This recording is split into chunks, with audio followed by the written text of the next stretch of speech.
when it works great. Hi, so we're here. This is my friend Chris Reavis. Am I saying your last name right? I've asked you that before, but It's Revis. Yeah, Revis. See, looks I like know you've told Revis, me that but before. us Scots have Revis. some pride. I need to get like a mnemonic device for that. Yeah, our teacher. Revis. It's like revving your engines, right? There you go. Revis. Okay. Yes, and that's actually appropriate to bring up with you because that's kind of goes with some of the kinds of things you've been helping bring in for families and kids, right? Is like playful and effective ways to even rewire our responses and our interactions. And it's just so exciting what you're bringing. So thank you. Thank Oh, you. my pleasure. Thank you. Yeah. And I was thinking about, with this topic of the magic of conscious relationships and or relationship just with anything and everything. Mm. And of course, I love how you are doing so much to support families and having Hmm. better flowing relationships. But I feel like one of the things you've really helped bring an awareness to is this fact that we are all so different, right? And Hmm. we Hmm. all have like a different experience with our sensations and our emotions and our senses, right? And that's some of what you've experienced having your son that you've been raising and being a part of his experience and how that's led to your work with others. So I just appreciate that. And maybe that's kind of an interesting place to start, like Sure. how your awareness of our differences of perception and even how our brains take in the world, right? That when we can remember that we're also different, how that can help our relationships and such. So take it from Yeah. there. There's just a little bit there. It's lots of good Yeah, stuff. right. Yeah, I mean, I can start with one of the big learnings I had. So I would say I'm right brain creative and also left brain. I love to have evidence, whatever that evidence is, to show up. And for me, evidence is double blind studies and science. And I love the woo stuff too. I mean, I love them both. They're both evidence to me, but the science part of the evidence is really what got me there with this work. Uh, And what it talks about is literally how we're physically wired as human beings in the human experience. We have senses. Those senses are connected to nerves. All of those nerves, every single one, whether we're having a good day or a bad day or whatever mood we're in, route in the base of our brain.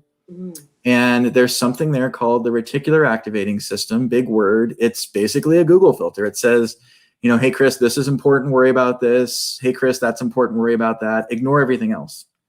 Because if we were to take in like everything at once, like in a crowded coffee shop, for example, it'd be maddening, right?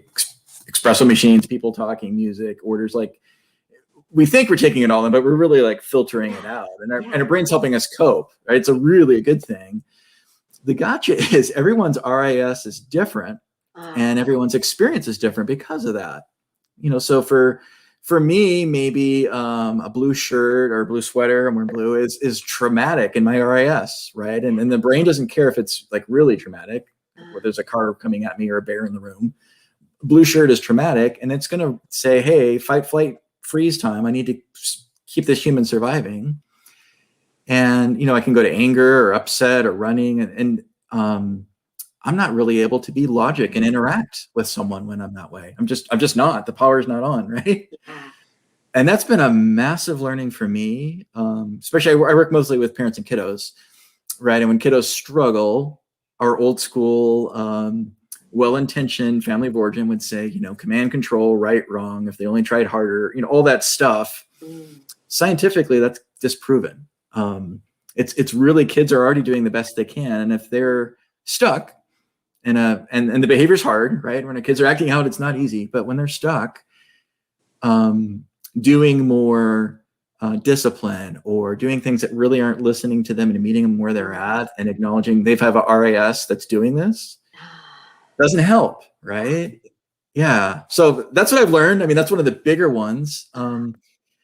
The other part of that, just to fast follow if I can, absolutely. is the way to get out of that is incredibly simple and poignant. And most people don't believe it at first. I didn't, but it's a specific type of empathy.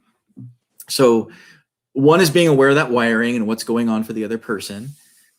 The other is if we can get incredibly empathetic. So remember what it's like to be 5, 7, 9 in the case of a kid, or in case of an adult, remember what it's like to be in that experience. Maybe we've gotten over it and have decades of coping skills, but at 5, 7, 9, there are a lot of things that are really scary, right?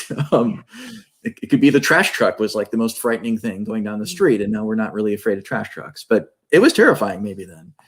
So we need to remember that, go back into how we were, and just acknowledge for that kiddo whatever is really going on, that it's scary or frightening or difficult.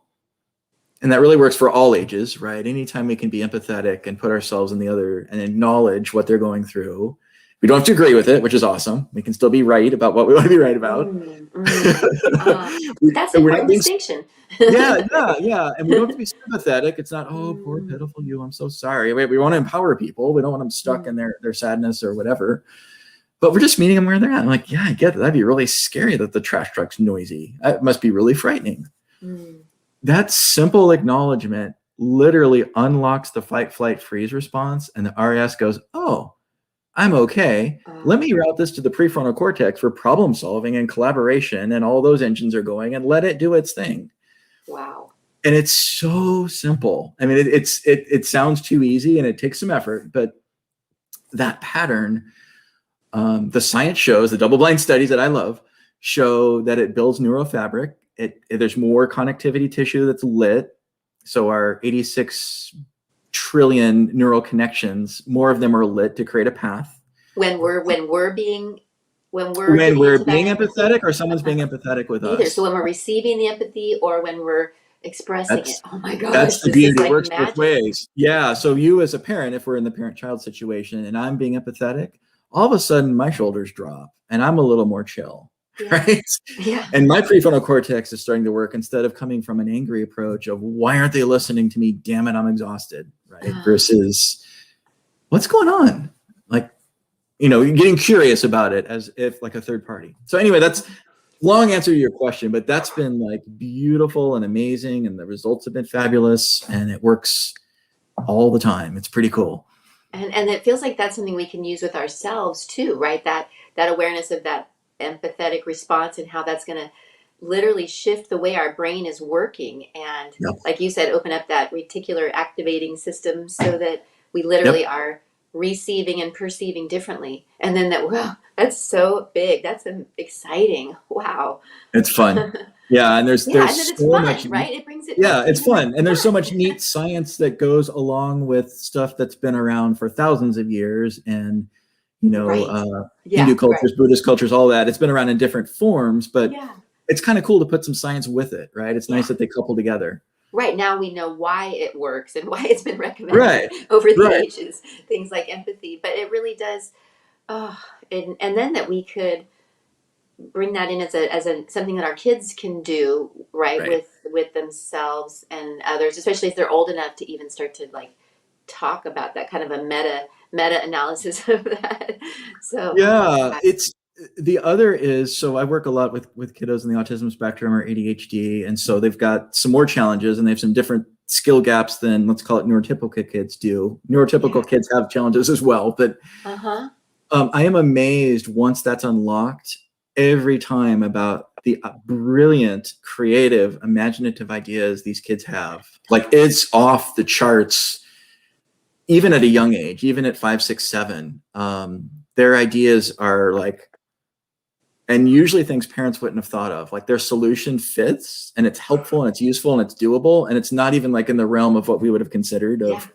Wow. So not only are you like helping them feel better and you're more able to connect and understand them, but you're actually helping them open up to this whole nother level of experience. And my gosh, wow. It's really exciting. Feel like magic. Yeah. Wow. Yeah. And because with those, you said neurotypical is now the that's a word. PC way to say people who aren't getting a label, right? Right. And so what would be the other description? What would be like that those neurodivergent classifications is like ADHD, ADD, and autism fall under? With that, what's that? Neurodivergent is the word that's used clinically right now. Neurodivergent. I love that word. Change it just next year. means divergent. It's just different, right? I love that too, because it doesn't mean there's anything wrong with that person. Or, I mean, do you feel, is that your look on it now? Do you feel like these are like deficiencies that we're helping, or is it just differences when we You know, see I them? have so I am really connected because I have a kiddo who is on the autism spectrum, and recently I found out it's very likely that I am as well. So I'm super connected. So that's the Yeah, perspective I'm coming from. yeah. Mine is I have this belief, whether it's true or not, Mhm. that autism was brought in the world as basically an advantage. I think it's going to sound weird, but I think it's a natural selection betterness in two ways. Yeah. One is it forces us as a human race to be empathetic, which Mm. God knows we need, right? Oh, that's beautiful. And to get to problem solving. So that's one. The other is I was talking to someone else a few weeks ago about this. These people are taking in all of those sensations at once, and it's not being filtered. And you could argue that they're having a richer, more full, real experience Mm. than Mm-hmm. a neurotypical person was. Now Mm-hmm. it's kind Mm-hmm. of a Yeah. nuance, Right. but Yeah.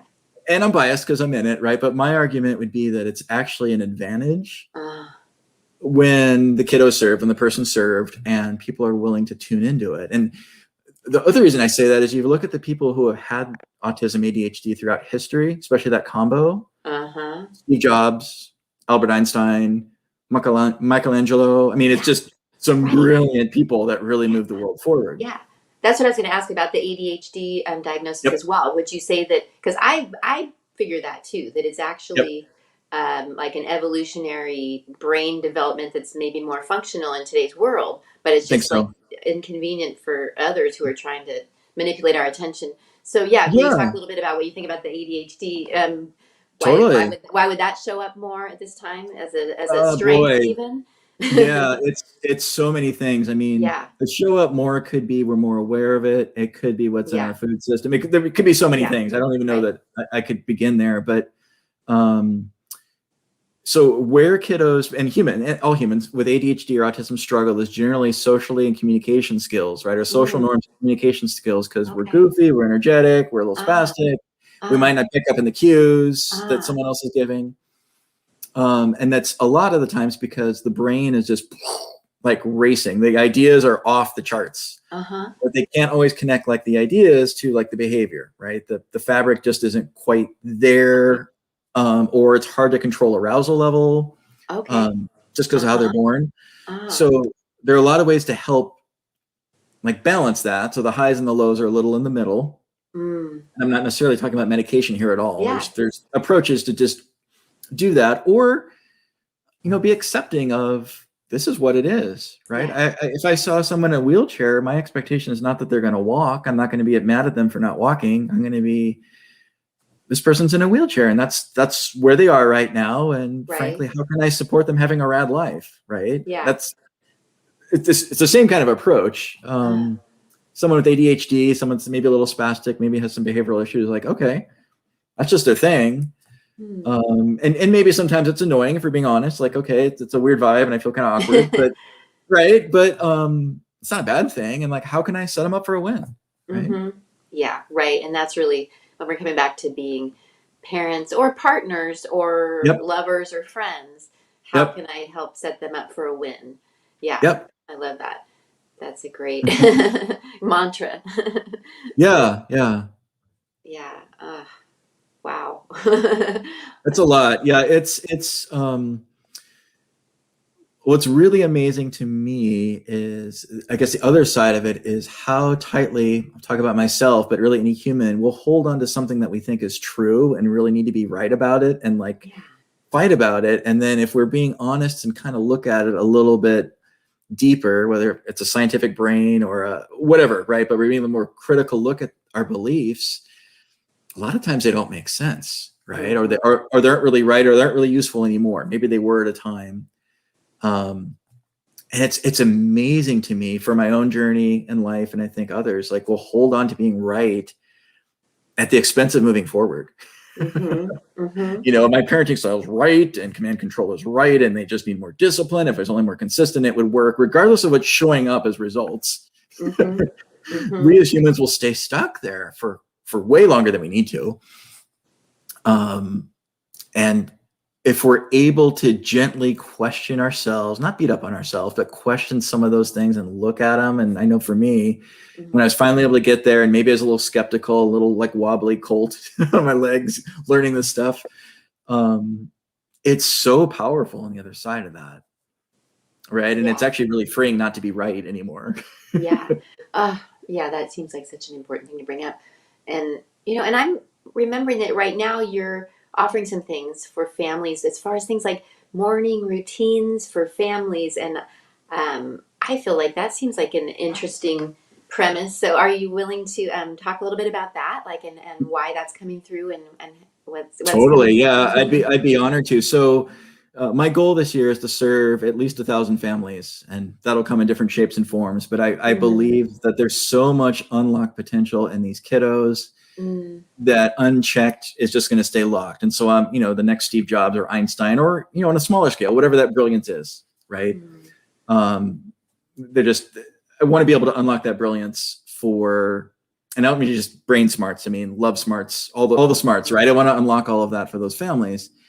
And I have done some training. I have a Harvard certification in this modality. I'm of one of 200 people that have that. So it's, science-backed, it's evidence-based, but I'm like, I need to get this out there more. Yeah. And so I looked at what are the times a day that are big struggles for the clients I already serve and the parents that are friends. And it's morning times, it's evening times, it's getting off the iPad. Those are the big stressors. I'm like, well, let me just make a program that's 4 morning routines. And I'll use this modality, but really specifically applied how to use it for your mornings.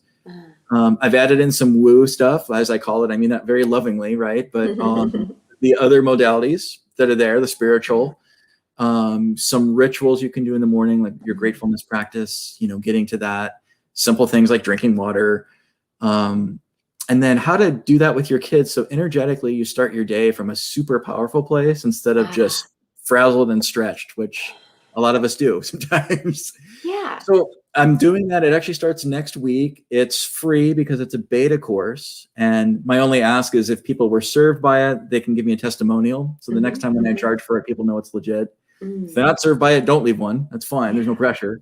Yeah. And it comes with free group coaching as well, because I want to try this out. I want to make sure it's useful. So it's a mix of an online course I'll have access to for about a month, about 3 weeks of group coaching, and a whole lot of love. So I'm excited about it.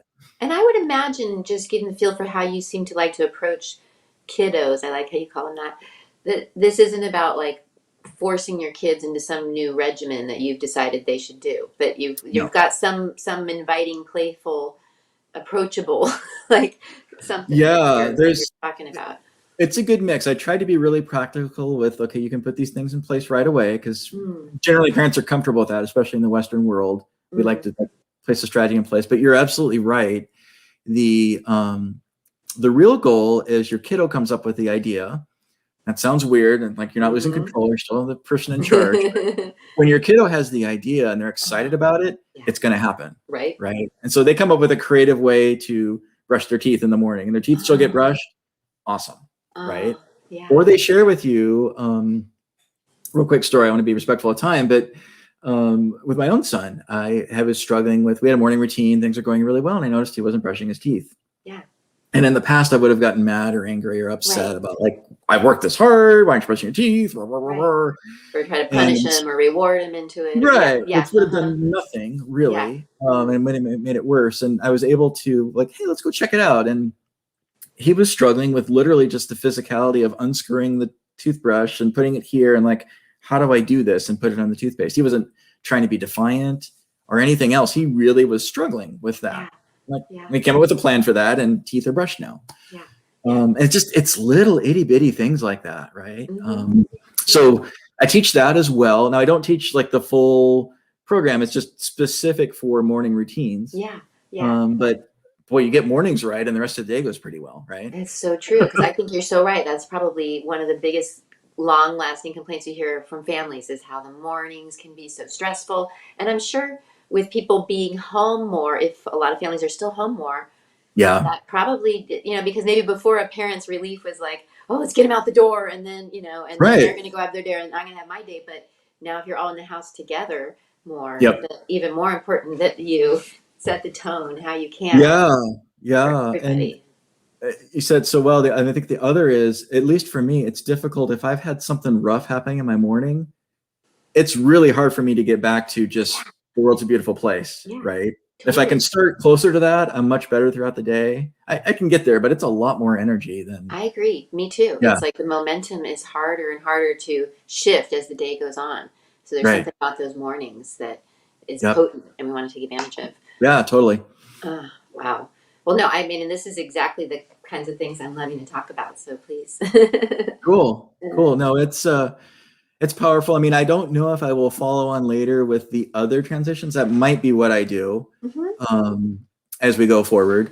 Is, do I talk about evenings as a separate type of thing and get super specific into that, or getting off the iPad, which sounds like a small one, but it's a big one Yeah. for kids, or any type of screen time, right? Is Mhm. when you're ready for that to be over. I'm not going to argue screen time's good or bad. I'm just, Yeah. when that time's over and they need to go to something else, Yeah. Yeah. that can Just be easing them with extremely transitions, and right. in a more cooperative, empathetic way. Right. And then the kids empowered to take action. They're not, Uh-huh. which is so important for life, right? We're building resilience and building the kiddo up so that when the time comes for them to leave the nest, they've got these skills and they can handle life and the other stressors they're going to see in their lives, their version of COVID when they're older, or Mm-hmm. whatever the conflict or issues are, they're going to have a fabric to deal with that. That's a good word, a fabric. That we Yep. realize we're helping our kids and our loved ones develop a fabric, Right. and Right. realizing the role that we play in that. And yeah, I think that you too are bringing a real modern awareness of our interconnectivity, right? And how Mm. much we're affecting each other, even energetically. And Oh that's yeah. potentially a new awareness for some of us in family life. There's a whole frequency play that I'm only beginning to understand, our vibration and frequency and all that, but Uh-huh. it lines up completely with that. With everyone I've talked to who knows that world like you do well, it absolutely lines up with that. Is our frequencies and what we put out there and all of that. It Mhm. lines up with that 100%. Yeah, and then I love that you bring in the science-backed research and just really bring in a lot of what you learned with your Harvard training Yeah. that is news to a lot of us. These things that have been solidly researched but just haven't made it to the mainstream consciousness yet, right? And Yeah. so how Yeah. much It's we can shift as we take in the science. the mental health industry is beginning to turn that way really quickly. And I don't know if that's trickled down, which is one of the reasons I want to get directly to parents. Yeah. The other is we might not have heard it because very few of us encounter what I'll call the more serious mental health issues, schizophrenia, Mm-hmm. very serious depression. And sorry to put a word on it, an adjective, Yeah. but Yeah. there are those that are really struggling even more. Yeah. And this is being used in those environments so they don't have to Uh, use restraints or mm, seclusion or those really, I will call it brutal in my perception ways. In fact, they've almost completely stopped it, at least in the mental health hospital here in Oregon. I know also in Massachusetts, I mm, believe as well in California, there's like 90% less seclusions and restraints using mm. this protocol, Yeah. which is And that's amazing. really what I realize you're teaching and talking about a lot is just more treating humans with dignity, right? And basic like Right. human, and helping us all avoid getting into those moments with family where it can start to be that violent and traumatic, right? With these other older ways we've been going at it. Yeah. Right. The opposite of empathy, right? Because some Yeah. of those more traditional forms of parenting are really pulling out the empathy, right? That's like one of the big pieces that's missing. Right, right. And it's, I think we also have to look at there's a different time in this world where we worked for a farm or manufacturing. The world was different at a time, and Yeah. maybe those had a stronger place because of what parents were preparing Mm. kids for. Yes. Yes. Um, and there are a lot of differences in the world, a lot of similarities, but I would argue we've got to prepare our kids to be like incredible problem solvers, solve climate Hmm. change and all these other things. We need like all the brilliance of all the brains to do that, Yeah. and handle like conflicts and resolve them, right, and Mm. move forward. I mean, the other option is extinction, which we can certainly talk about, but if we're going to continue as a species, that's got to step up quite a bit. It makes so much sense, and that we can see that those could be our primary goals in our parenting is to help them get good Right. resolving conflicts, and get good at solving problems, right? Which, Right. again, a lot of the traditional forms of parenting did not do, right? It's more No. about good at following directions, Right. Right. and you Well, don't and get a chance to solve conflicts. It's like go to your corners if you're having a sibling. yeah. So it's interesting that we've been almost preventing that with our older ways, but now Well, we it's need it more than ever. exhausting. Yeah, Yeah, sorry that to too. interrupt. I get so excited. It's exhausting as a parent to always be in like command control mode. For Yes, sure, no, right, right? wrong, and it's all on your shoulders. I mean, that's Uh-huh. just Yeah. exhausting. Yeah. And it does. It really has taken the enjoyment out of parenting. That's what I love that you really Yeah. remind us to Oh yeah. remember it can be fun, and just words that keep it more about fun and play and enjoyment and Yeah. pleasure, right? What a Yeah. concept. Pleasure in our family life, right? Yeah. Be goofy whenever possible with your kiddos. That's Uh, next to empathy. I don't know what's more important. yeah, yeah. Goofiness is a key to to relationships. Uh, wow. Well, I mean, I knew we've already come about our 30 minutes. I knew it would go by with no time. But is there anything else that you feel like you would love to say along the lines of conscious relationships before I give you a chance to tell people where to find you and such? I just salute anyone that does this work because it does Mm, require looking at, I might not be right about this. And is there a way I can do something different and make my life and others better? And so just that shift and that consideration for any fellow human out there, I think is amazing. I just salute anyone doing that work because it's so easy to go on autopilot. We have a very powerful survival brain that will put us there, yeah, unchecked. right. So I just salute anyone, even considering doing that kind of work. It's awesome. Mm, mm. Well, thank you for all you're doing to facilitate that. And you have some other things like on your website and such too as resources for families. Is that true? It's true, yeah. Yeah. So you can look at youfromhome.com. Hmm. The same name on Facebook, on Instagram. I'm Rad Dad Rules. Long story for another time, but there's always stuff there. I try to put out a blog post, certainly Facebook posts all the time. Certainly we'll have that free course coming up here next week. But that's a good way to find me. And feel free to email if you want to be so bold. I'm a real human and I'll really answer it. It's Chris, CHRIS, at youfromhome.com. I'd be happy to engage. And is it YOU? YOU from home? Yeah. YOU from home. Okay. So instead of Okay. work from home, school from home, it's you from home. Yep. Okay. Yeah. And you've really like put this together freshly in order to serve families during the Yeah. pandemic. That's right. Yeah. Which it's That's been really that's cool to where I just watch started. you go to work like, okay, how can I help? Right, exactly. So thank you so much, Chris. It's amazing Yeah, what my you're pleasure. up Thank you so to. much. And yes, thank you all for being here with us too.